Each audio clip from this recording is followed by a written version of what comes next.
चला आता सगळं काम झालं, आता जेवण करून घेते.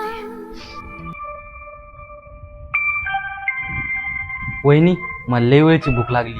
हा भैया, तुम्हीच खा. वहिनी, तुम्हीच जेवाले ना, मग तुम्हीच जेवा.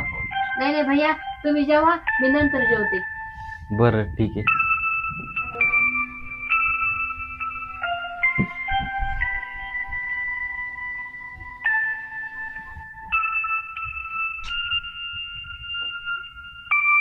वहिनी, मला पोळी द्या बरं. वहिनी बहुतेक काहीतरी करायला, मीच घेतो आता.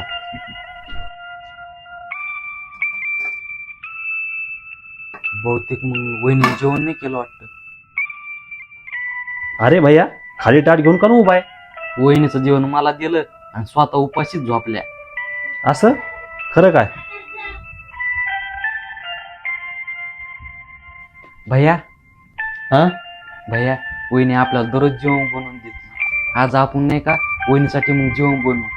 चल. अरे आज एवढा टाइम झाला.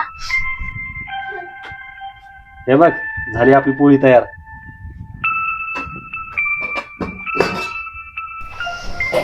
अरे तुम्ही दोघं जेवण कोण बनलं? मी बनला असतं ना. वहिनी, तुम्ही उपाशी राहून आमच्यासाठी जेवण बनवतात. आम्ही एक दिवस जेवण बनवलं म्हणून काय झालं. खरंच मी लय नशिबाने मला असा परिवार मिळाला. नशिबान तर आम्ही आहेत जे की तू आमच्या घरात आलीस. पण मी बऱ्याच जागेवर बघितलंय, भावाभावामध्ये माणसं दूर करायचा प्रयत्न करतात, पण तू खरंच कधीच घर तोडायचा प्रयत्न केला नाही. थँक्यू सो मच माझ्या आयुष्यात आल्याबद्दल. वहिनी, तुम्हा पण माझ्याकडून थँक्यू, मला आईसारखं जीव लावल्याबद्दल. एका मुलीला तिच्या आयुष्यामध्ये चांगला पती आणि चांगल्या परिवाराची गरज असते. मला आता आयुष्यात दोन्ही पण मिळालं. आता काही नसलं तरी चालेल. क्या करूं सजदे